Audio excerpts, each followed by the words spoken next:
Alrighty. Hello, everyone, and welcome back to the Harvesting Justice podcast. Woo, woo, woo, woo, woo. Today, I am with Pro Life San Francisco's founder, Terrisa Bukovinac. Teresa, welcome. Thank Woo, you so woo, much. woo, It's an woo. honor to be here. I'm so excited. This Yes. podcast is doing great. Yeah, thanks. This is going to be episode 13, I think. Wow. Yep. So proud. Yep. Subscribe wherever you listen to your podcast. Like, review, and rate. Please and thank you. Well said. Yeah, so Teresa, what's new with you? What's going on in the world of Terrisa Bukovinac? Well, I am living in Memphis, Tennessee now. I've moved here to help Randall Terry, who is now my boyfriend. He is the original founder of Operation Rescue, and we are working together on a new project called Rescue Resurrection. That's exciting. Melanie's been a part of it. Yes. Very excited to have her. And it's really open to anybody. We're starting to organize people for mass civil disobedience on behalf of the babies. And that can take a lot of different forms. You may know there's lots of different types of rescue, different levels of risk. We aren't just focusing on abortion centers, although, of course, our actions are needed there. But we're focusing on government buildings as well and just trying to employ civil disobedience on behalf of these babies that are being killed. Amazing. Teresa, I always like to share some pro-life San Francisco lore to the listeners whenever I get the chance. Maybe tell us a little bit, how did you go from leading Pro-Life SF to leading POW and now living in Memphis? Connect the dots. Yeah, well, it definitely all starts in San Francisco. All roads lead to San Francisco. My heart is still there. It always will be. I miss the Bay Area so much. She left her heart in San Francisco. It's been painful, but I did it to further the movement. I moved to DC in 2021 in order to work with Democrats for Life of America. I was the president of the organization at the time, and then decided that I wanted to do something that was also just as partisan, but maybe, a little bit more so, and also employing more activism. A little bit more spice. Yeah, a little bit more sexiness to the pro-life cause. And so I founded Progressive Anti-Abortion Uprising.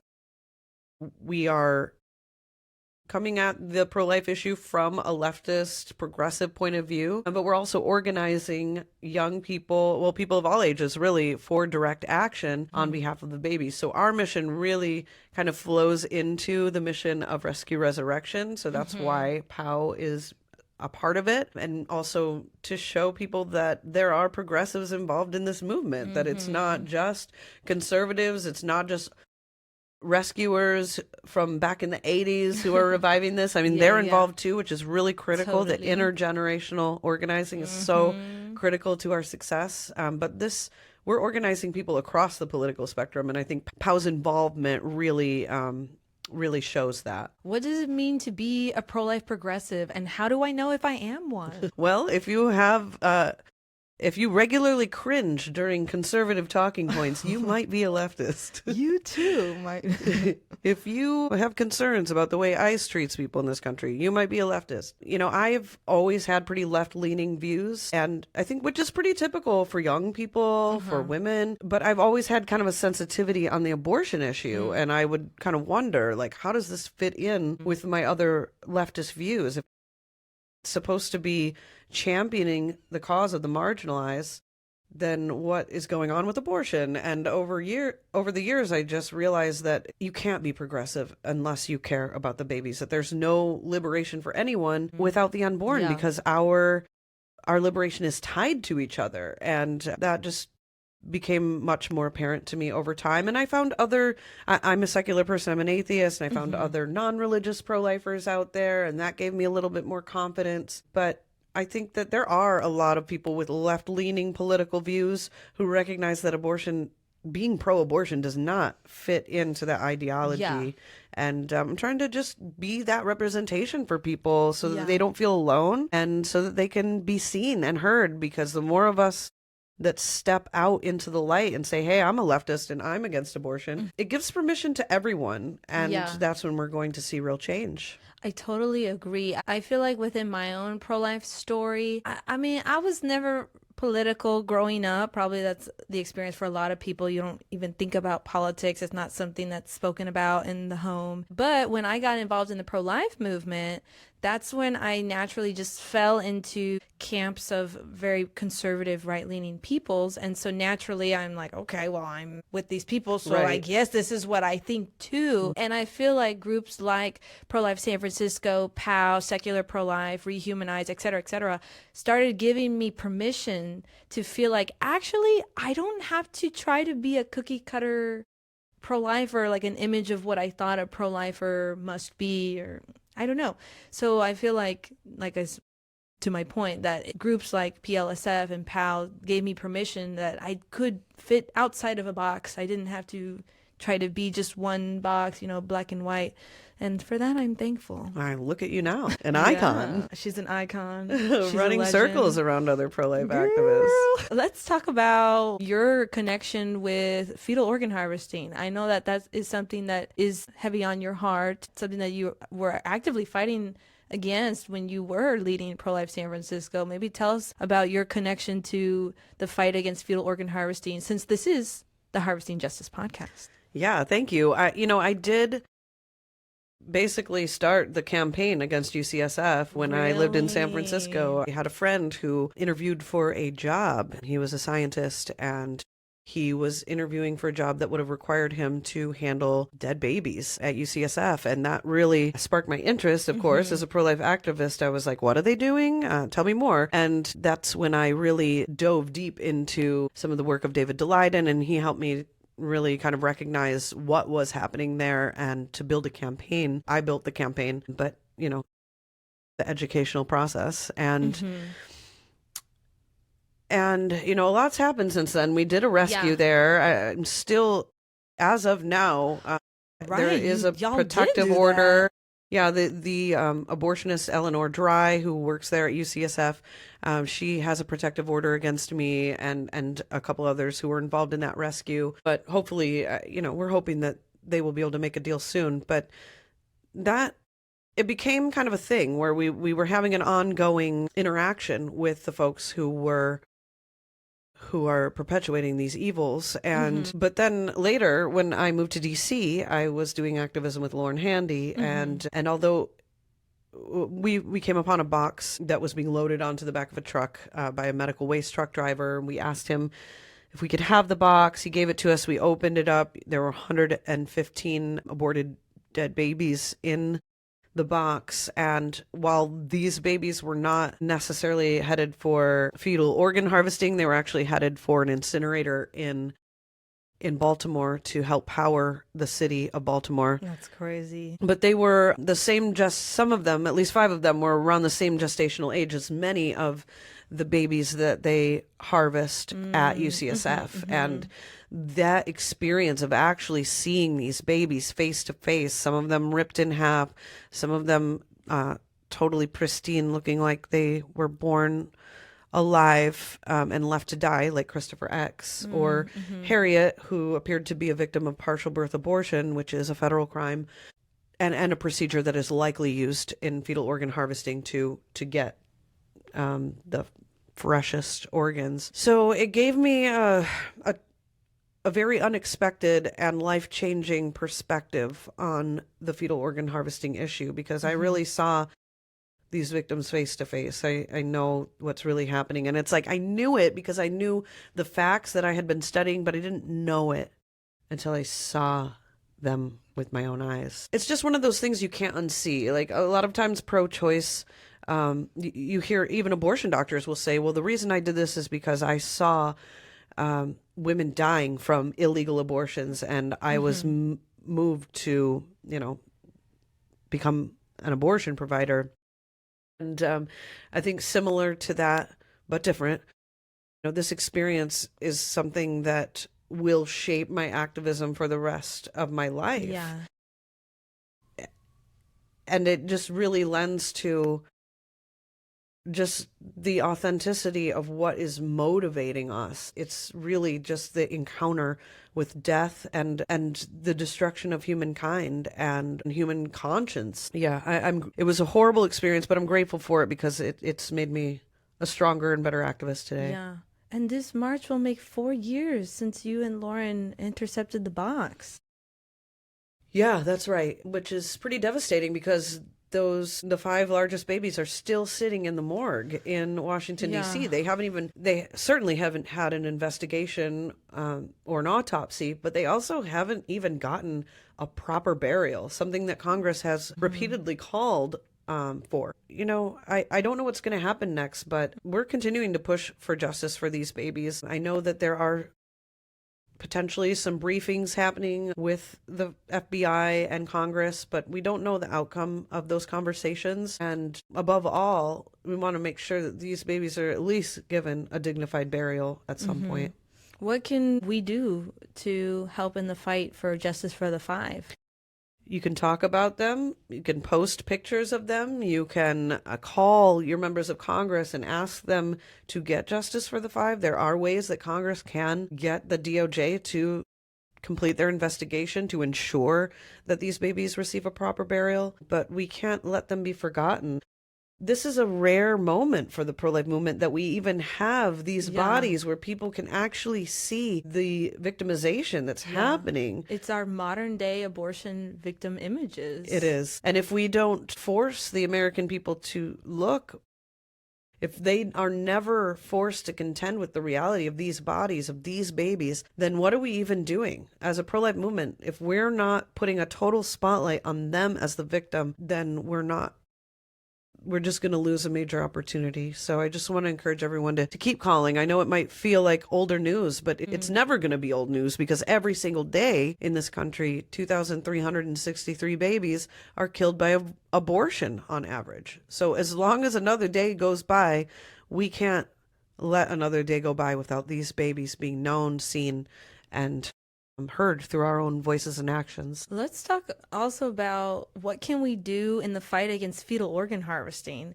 because I gotta say, for us in San Francisco, it feels like we are just up against an actual Goliath.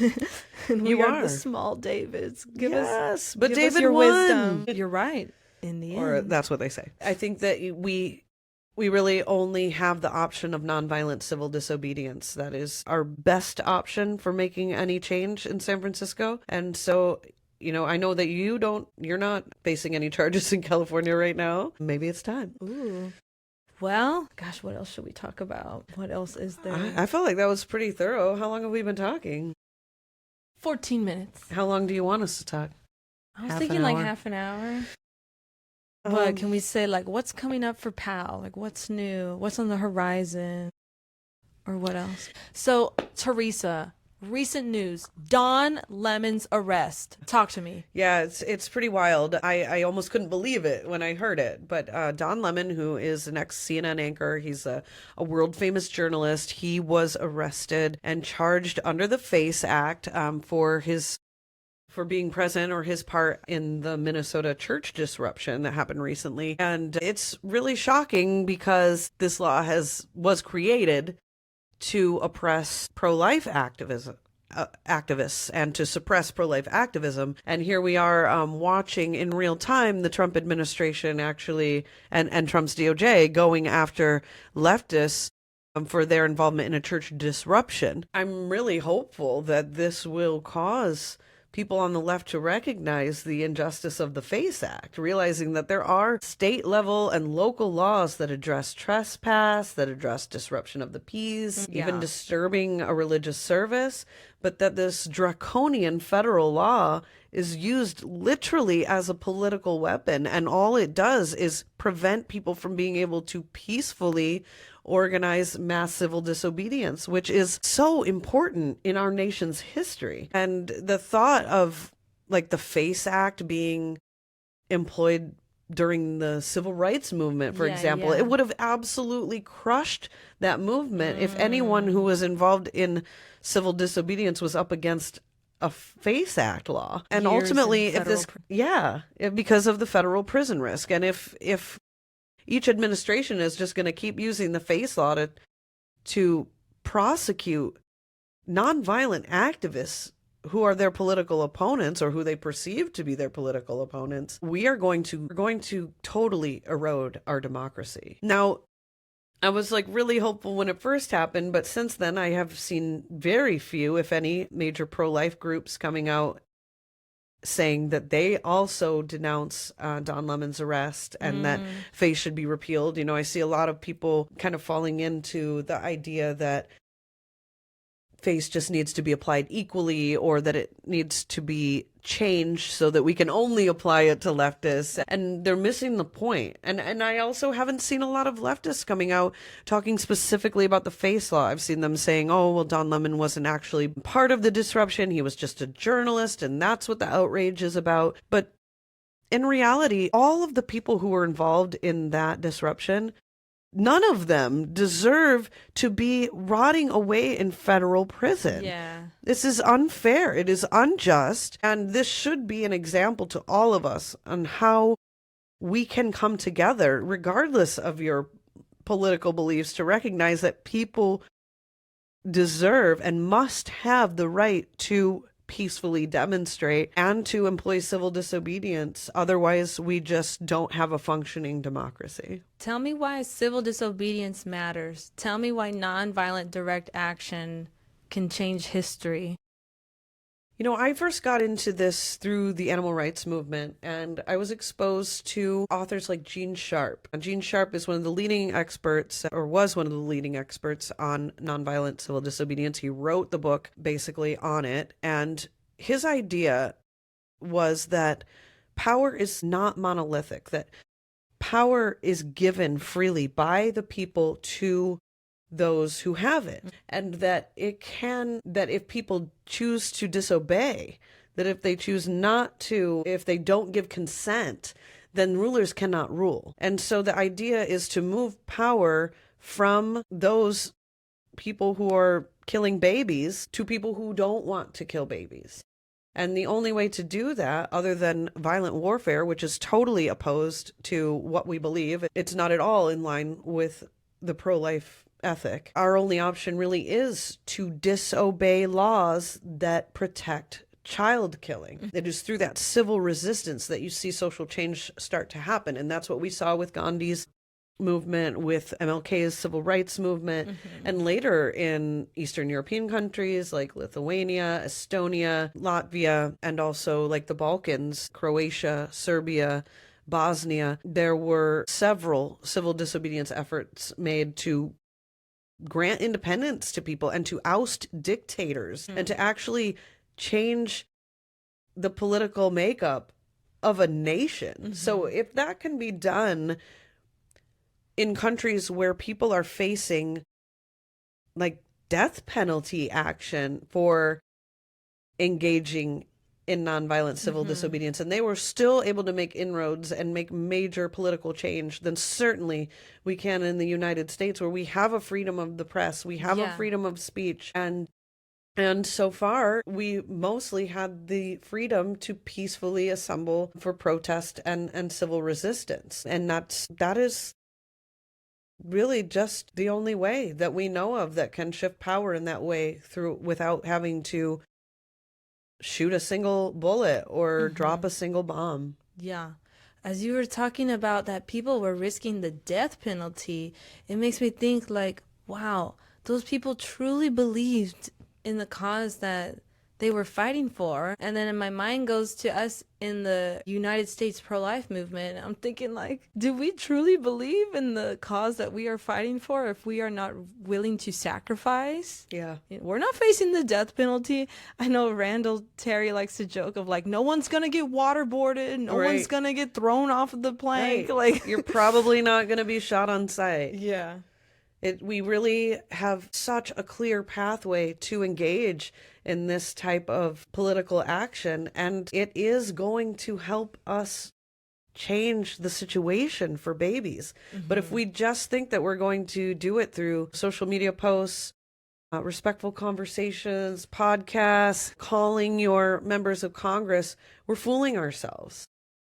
Massive change like that, especially when you're going up against an oppressor like the abortion industry, we're not going to make change until we are much braver. Sophie and Hans Scholl were murdered by the Nazis for handing out leaflets informing people of Hitler's crimes against humanity, literally beheaded the same day that they were arrested. And they were teens, and they knew what they were risking.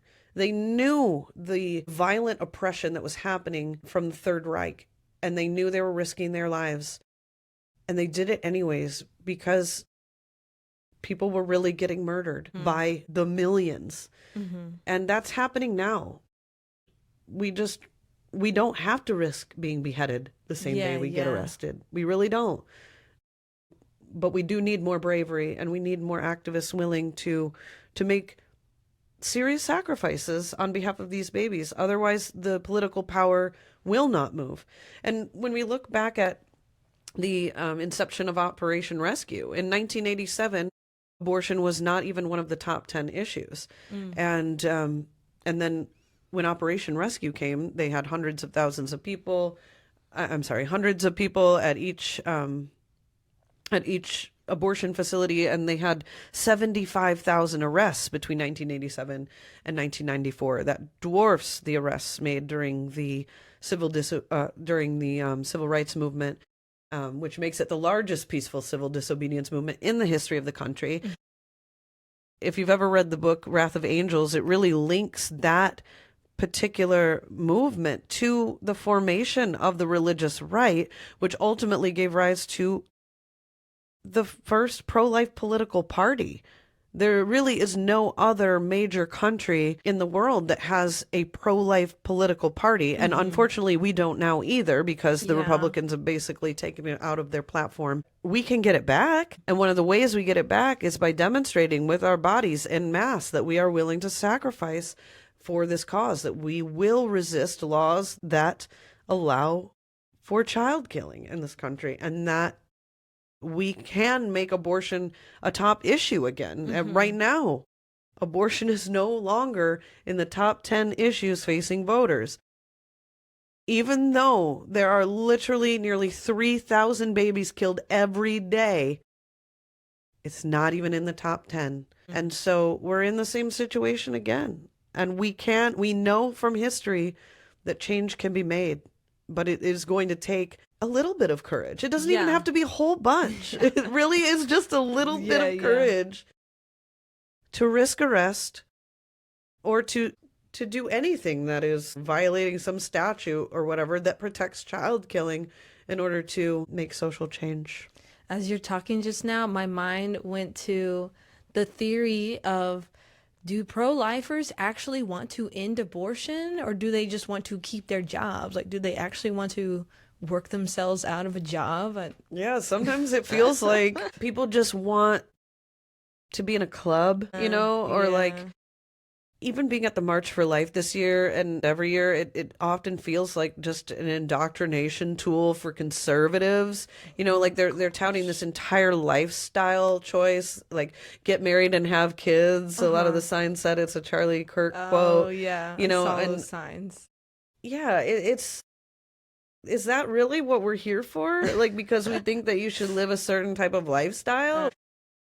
We've really gotten away from the genocide that we are actually fighting, or recognizing it as such. And I think the pro-life movement has always had kind of an idea that, and not necessarily the pro-life movement, but conservatives in general, like we're more polite. I say we, but it's not we. They feel like they are more polite, and let's not rock the boat. Right. Let's do what works. Right. And just this idea of like, just being more law abiding, and that protest and raising your voice and disorderly conduct or getting arrested, that's not something that a proper conservative person would do. And that's really hindering our ability to recognize what needs to be done in the midst of an actual genocide being committed by the Democrat Party, and unfortunately collaborated on by the Republican Party.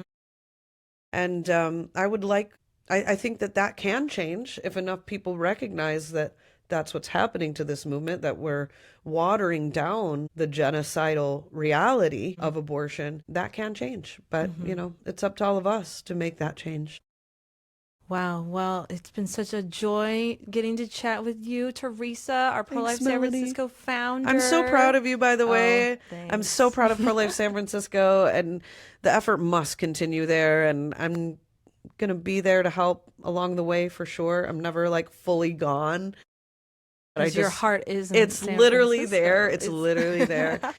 But I just want to let you know how proud I am of you and everyone in San Francisco who's continuing this fight and continuing to show courage in the face of a genocide. Thank you. And I want to make this my public invitation to Teresa. October 18th is going to be our 10-year anniversary of the founding That's of Pro-Life right. I SF. remember it like So it was yesterday. yes. So please come the day before October 17th. We're bringing back the Let There Be Life conference. We're going to do the third Let There Be Yes. Life conference, and then October 18th we're doing our third dinner. Are you going to do it at Berkeley? Maybe if I can You finesse should my way in. do it. That's awesome. I'll be there. I'm so excited for you This is guys. the public invitation. Yeah, we're doing this. We're organizing California. That is never going to stop. We are, the future of California is pro-life. It literally it's is not a joke. pro-life. It's happening in real time. Come be a part of it. Yes, so you all will get to see Teresa, our founder, at our third Let There Be Life conference happening October 17th, 2026, and at our third dinner celebrating the 10th anniversary of Pro-Life San Francisco's founding happening October 18th, 2026. And thank you again, Teresa, for Thank coming you. on the Harvesting Justice podcast. And if you would like to take an action step to fight against the fetal organ harvesting happening at UCSF, please go to ethicalresearchnow.org.